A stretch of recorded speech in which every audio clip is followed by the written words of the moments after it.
Pasta বা macaroni খেতে সকলেরই কিন্তু খুব পছন্দ।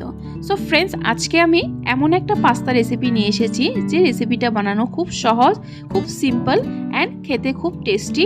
সো ফ্রেন্ডস, আসুন দেখে নেওয়া যাক কীভাবে বানাতে হয় আজকের এই পাস্তা রেসিপিটি। হাই ফ্রেন্ডস, আমি মঞ্জুরি, আমার কিচেনে সবাইকে স্বাগত জানাচ্ছি। পাস্তা বা ম্যাকারনি বানানোর জন্য এখানে আমি একটা সসপ্যানে জল বসিয়ে দিয়েছি। জলটার মধ্যে দিয়ে দিচ্ছি সামান্য পরিমাণ নুন আর দিয়ে দিচ্ছি 1 টিস্পুন পরিমাণ তেল। তেলটা অবশ্যই দিবেন, নইলে একটার সাথে একটা ম্যাকারনি লেগে যেতে পারে। তারপর আমি এখানে ম্যাকারনি নিয়ে নিয়েছি। আপনারা যে কোনো পাস্তা ইউজ করতে পারেন, টেস্ট কিন্তু একই আসবে, শুধু শেপসটা একটু অন্যরকম থাকবে।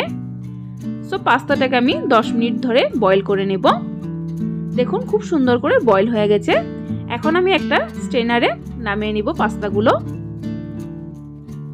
তারপর এখানে একটা কড়াইতে আমি দিয়ে দিয়েছি তেল। এখানে আমি 2 টেবিলস্পুন পরিমাণ রিফাইন্ড অয়েল দিয়ে দিয়েছি। তারপর দিয়ে দিয়েছি 1 টিস্পুন পরিমাণ কাঁচা লঙ্কা কুচানো। তারপর দিয়ে দিয়েছি আমি 1 টিস্পুন পরিমাণ আদা কুচানো। আদাটাকে সামান্য ফ্রাই করে তারপর দিয়ে দিব আমি বিনস। এখানে আমি বিনস ইউজ করেছি।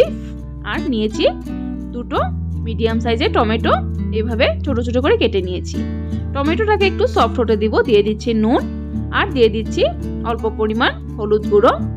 আপনারা যদি পাস্তার মধ্যে অন্য কোনো সবজি দিতে চান তাহলে দিতে পারেন। এখন আমি টমেটোটাকে একটু সময় সফট হতে দেব।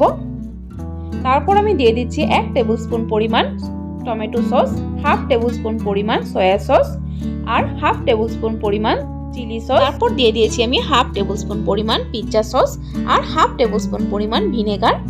এটা একদমই অপশনাল, পিৎজা সসটা না দিলেও হবে। এখন আমি সসটাকে 10 সেকেন্ডের মতো নাড়াচাড়া করে তারপর দিয়ে দিব আমি পাস্তাটা বয়েল করে রাখা। পাস্তাটাকে দিয়ে আবার ভালো করে একটু নেড়ে চেড়ে নেব। তারপর দিয়ে দিচ্ছি আমি 1/2 টিস্পুন পরিমাণ গরম মশলা আর দিয়ে দিচ্ছি 1/2 টিস্পুন পরিমাণ চিলি ফ্লেক্স। চিলি ফ্লেক্সটা না থাকলে আপনারা লঙ্কা গুঁড়ো ইউজ করতে পারেন।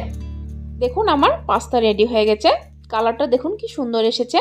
টমেটোটা কিন্তু পাস্তাতে অবশ্যই ইউজ করবেন, তাহলে খুব সুন্দর একটা কালার আসে এবং খেতেও খুব সুস্বাদু। ম্যাকারনি বা পাস্তা বানাতে কোনো ধরনের স্পেশাল ইনগ্রিডিয়েন্টস কিন্তু কিছু ইউজ করিনি আমি, তবুও দেখতে পাচ্ছেন কত সুন্দর কালার এসেছে এবং খেতেও কিন্তু খুব সুস্বাদু হয়েছে। সো ফ্রেন্ডস, আজকের রেসিপিটা আমার কেমন লেগেছে কমেন্টে অবশ্যই জানাবেন আর ভালো লাগলে একটা লাইক দিয়ে দিবেন। আর আমার চ্যানেলে নতুন বন্ধু হয়ে থাকলে আমার চ্যানেলটাকে সাবস্ক্রাইব করার জন্য অনুরোধ রইল। সাবস্ক্রাইব করে পাশে থাকা বেল আইকনটা অবশ্যই ক্লিক করে দিবেন, তাহলে আমার চ্যানেলে নিত্য নতুন রেসিপির নোটিফিকেশন আপনারা পেয়ে যাবেন।